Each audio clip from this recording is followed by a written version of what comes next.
This is Intice Thiquid by Rockwell Labs.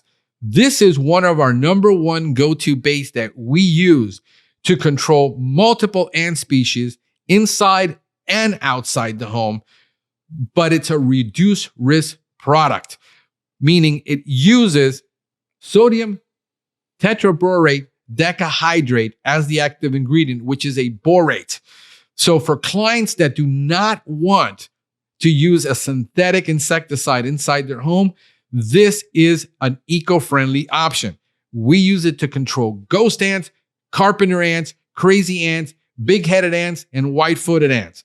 It can be used by itself at 5%, or it can be reduced down to a 1% solution. You can use the Rockwell Lab bait plate inside the home with it for using liquid application right in there. You can also use it with multiple ant stations on the exterior of the home for using it as an eco-friendly option. Like I said, this is one of our #1 go-to baits for controlling ants for our clients.